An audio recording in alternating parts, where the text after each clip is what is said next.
오늘 분석해볼 기업은 DB하이텍입니다. 이 종목은 제가 과거에 추천 종목으로 알려드렸던 종목이죠. 제가 여기 4만원 중반대에서 추천을 드렸었고, 물론 5만원 근처에서 팔고 나가신 분들도 계시겠지만 꾸준하게 잘 보유하신 분들, 자 여기서 제가 AS 영상 또 남겨드렸어요.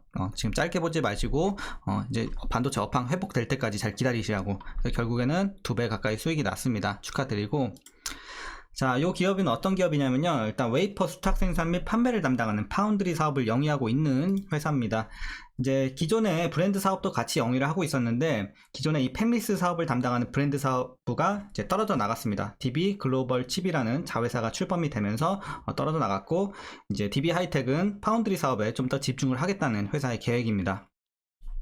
자, 다만 이제 통상적으로 우리가 물적 분할이라고 하면 쪼개기 상장, 주주 가치 훼손, 그래서 악재로 우리가 많이 얘기를 하는데, 어쨌든 이번에 물적 분할은 100% 자회사로 편입이 되기 때문에 연결 실적에 포함이 됩니다. 그래서 우리가 악재로 볼 필요가 없다, 이렇게 말씀드리겠습니다. 자, 이제 이어서 우리가 월봉으로 차트 보시면요, 과거에는 뭐 등락은 있지만 큰 어떤 움직임은 없었고요. 자, 2019년도 중반부터, 자 하반기부터 꾸준하게 올라주고 있습니다. 그래서 이때부터는 뭐 단기도 좋고 중기도 좋고 뭐 장기로도 굉장히 좋았던 시기가 왔었죠. 다만 이제 최근에 다시 한번 좀 이제 업황이 악화가 되면서 눌렸고, 요때 제가 이 과대 낙폭이 이제 다시 한번 기회다라고 말씀드린 거예요. 그래서 여러분들이 기억하셔야 되는 게 뭐냐면, 어쨌든 우리가 가치 투자에 있어서는 뭐 단타 이런 거 말고 가치 투자함에 있어서는 여러분들이 저평가 구간에서 잘 들어가셔서 꾸준하게 잘 보유하신다면 결국에는 업황이 회복되고 기업에 문제가 없을 때 주가는 결국 기업 가치에 수렴을 하게 되어 있습니다. 그래서 여러분들이 가치 투자함에 있어서는 이런 기다릴 줄 아는 것도 굉장히 크다고 말씀드리겠습니다. 그래서 여러분들이 조급해 하시면 절대 안 됩니다. 자, 어쨌든 말이 좀 샜는데, 최근에 이렇게 좀 급등이 나온 이후에 다시 한번 좀 눌렸습니다. 배경에는 이제 차익 매물 실현도 있지만 1분기 실적이 좀 눌렸어요. 그러다 보니까 다시 한번 좀 내려왔고, 이제 이것을 우리가 기회로 다시 한번 좀 봐야 할지, 아니면 이제 당분간 좀 지지부진한 흐름이 이어질지 우리가 분석을 통해서 알아보도록 하겠고요. 자, 단기적으로 물리신 분들도 계실 테고, 이제 수익이 나고 계신 분들도 계시는 구간으로 판단이 됩니다. 다만 항상 말씀드리지만 이렇게 급등하고 있을 때는 여러분들 올라타지 마시고, 올라타시더라도 짧게 손절가 잡는 거 잊지 마시고요. 그럼 물릴 일이 없습니다. 자, 그래서 이제 우리가 분석을 통해서 좀 알아보도록 하겠고, 여러분들 각자 평단에 따라서 어떻게 대응해야 될지 투자 전략까지 함께 알아보도록 하겠습니다. 자, 이어서 수급 상황입니다. 한 달 기준으로 개인과 기관이 사주고 있고 외국인이 팔고 있습니다. 포지션 최근까지도 같은 포지션 유지해주고 있습니다.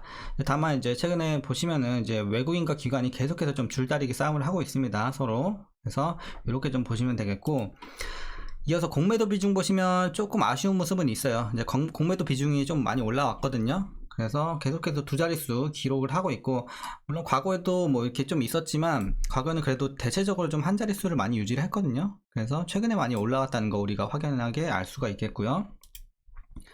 대차 잔고도 보시면 이제 200만대에서 300만, 400만까지 올라왔다. 또 다시 내렸어요. 그래서 200만대까지 찍었는데, 이제 최근에 공매도 비중이 올라오다 보니까 다시 한번 300만대까지 좀 올라오는 그림입니다.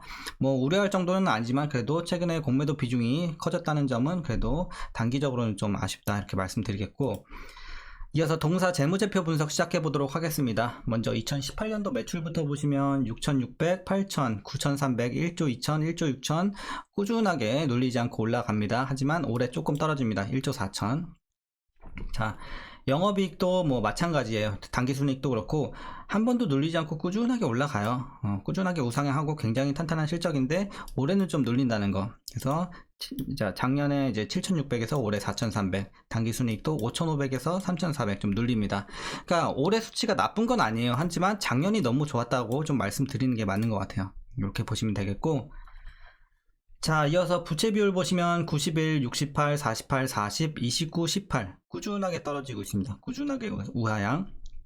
물론 과거에도 높은 비율은 아니었어요. 하지만 뭐 지금은 뭐 18까지 떨어졌기 때문에 부채 비율은 뭐 전혀 걱정할 필요가 없습니다. 너무 낮은 비율 보여주고 있고, 자, ROE 굉장히 좋은 기업입니다. 자, 17, 17, 23, 33, 40, 21. 자, 낮은 게 17이에요. 그리고 작년에 뭐 재작년에 33, 40 너무나도 좋죠. 네, 수익성 상당히 높은 기업이고, 올해 작년 대비 반토막이 났지만 21 굉장히 높은 수치입니다. 사실상 두 자릿수 유지한다는 것 자체가 쉽지 않아요. 굉장히 우리가 이제 수익성에 있어서는 상당히 좋은 기업이다 이렇게 말씀드리겠고, 주당 순이익도 마찬가지로 꾸준하게 올라오는 전형적으로 좀 탄탄한 재무 상황 보여주고 있는데, 자 다만 실적이 떨어지다 보니까 EPS도 작년 대비해서 많이 떨어질 수밖에 없는 상황인 건 맞습니다. 자 그리고 배당도 이제 작년이 너무 좋았기 때문에 막 300원 400원 주다가 1300원 줬어요. 작년에 작년이 너무 좋았기 때문에 실적이. 자 다만 이제 올해도 좀 많이 떨어지기 때문에 배당도 한 700원 기대를 하고 있습니다. 자 만약에 이대로 배당을 하게 된다면 현재 종가 기준으로 계산해 봤을 때 약 1.12% 배당 수익률 기대하실 수 있을 것 같고요.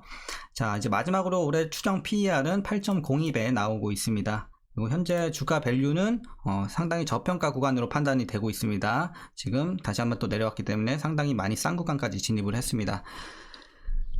자 이어서 동사 관련 이슈 한번 살펴보도록 하겠습니다. 먼저 1분기 실적 관련 내용인데요. 매출은 전년 동기 대비해서 24.5% 감소, 영업이익은 절반 이하로 감소를 하면서 1분기 좀 크게 눌렸습니다. 물론 파운드리 업계는 메모리 반도체에 비해 상대적으로 반도체 불황에 영향을 덜 받는 축에 속하지만, 경기 침체에 따른 이제 PC, 스마트폰 등 전방 산업 수요 부진과 고객사의 재고 조정이 지속이 되면서 1분기 좀 아쉬운 성적을 기록을 했습니다. 그래서 이제 우리가 그래도 너무 걱정할 건 없는 게 일단 다 반영이 되었어요. 그래서 반영이 되었고 다시 한번 조금씩 올라가고 있는 최근의 상황이에요.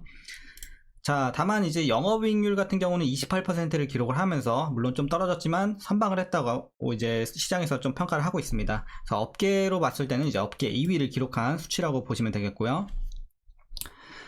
자 동사의 전력 반도체 기술 경쟁력이 고객에게 인정받고 있고 100V 이상의 산업과 자동차용 고부가 제품 비중을 확대한 것이 영업이익률에 긍정적인 영향을 미쳤다고 합니다. 자 그리고 올해 전세계 파운드리 사업은 전년 대비 4% 감소할 것으로 전망이 되고 있는 조금은 아쉬운 상황입니다.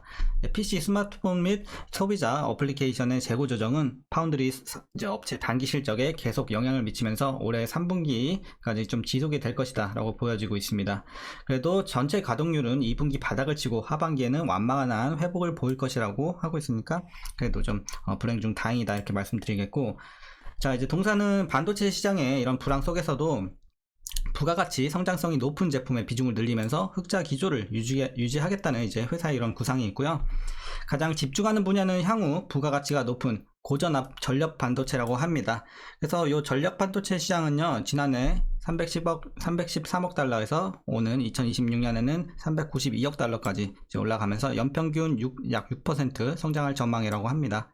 그래서 전력 반도체 관련해서 우리가 기대해보면 좋을 것 같고, 전력 반도체뿐만 아니라 이제 앞으로는 이제 자동차 및 산업용 분야 비중을 늘려서 실적을 견인할 예정이라고 하니까요. 이런 부분도 우리가 기대해보면 좋을 것 같습니다.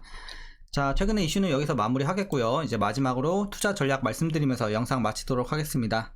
먼저 신규 진입에 있어서는 저는 괜찮다고 보고 있습니다. 지금 굉장히 저평가 구간에 다시 들어왔고 최근에 다시 한번 조금씩 올라가고 있습니다. 물론 이제 조금 모멘텀은 부족한 건 있어요. 하지만 그래도 최근에 반도체가 이제 2차 전지에 이어서 이제 주도주로 나설 확률이 굉장히 커졌고 실제로 많이 오르고 있습니다. 그래서 저는 이제 반도체가 이제 다시 한번 좀 올라가는 시기로 보고 있습니다. 다만 이제 모멘텀이 좀 들어와 줘야지 이제 이런 급등 같은 이제 탄력적으로 움직이는 흐름이 나와줄 것으로 기대가 되고 있지만 아직은 조금씩 올라갈 것으로 기대가 되고 있습니다.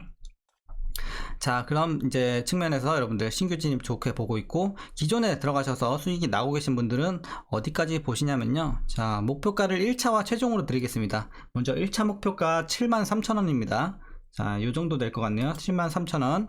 그래서 73,000원까지 보시고 여기서 나오시던지 아니면은 이때도 굉장히 탄력이 살아있고 반도체 쪽 계속해서 좀 좋은 상황이다. 기업의 문제도 없다. 그리고 재료가 괜찮다 하시면은 최종 10만원까지 보시면 되겠습니다. 그래서 장기로 보실 분들은 10만원까지 가져가시면 되겠고, 이제 자, 한 중기, 뭐 스윙이나 중기 정도로 좀 보실 분들은 자, 73,000원까지 좀 보시면 될 것 같습니다. 다만 73,000원에서 어느 정도 익절하시고 10만원까지 가져가셔야겠죠. 장기로 보실 분들은. 자, 무조건 여러분들 항상 분할로 가져가셔야지 주구장창 들고 가시면 안됩니다. 항상 리스크에 대비를 하셔야 됩니다. 자, 이렇게 말씀드리겠고, 이제 위에서 물리신 분들은요, 지금 물 타기 좋은 구간이에요. 그래서 만약에 한 7만원 위에서 물리신 분들은 물 한 번 정도 가볍게 타주시면 될 것 같아요. 그래서 어디까지 맞춰주시냐? 그냥 목표 주가 아래로만 맞춰주세요. 7만 3천원 요 밑으로만 맞춰주시면 충분히 금방 빠져나올 수 있는 구간이니까, 그래서 뭐 한 7만원 밑에서 물리신 분들은 그냥 보유하시면 되고요. 굳이 비중 늘리지 마시고, 이렇게 좀 대응하시면 될 것 같습니다. 그래서 향후에 주가가 올라오면 빠져나오시던지, 뭐 한 절반 팔고 또 보유해보시던지, 그거는 각자 이제 그때 가서 판단하시면 되겠고요. 자, 이렇게 전략 말씀드렸고요. 오늘 영상도 좀 도움이 되셨다면 구독과 좋아요 한 번씩 부탁드리겠고요. 오늘도 시청해주셔서 감사합니다.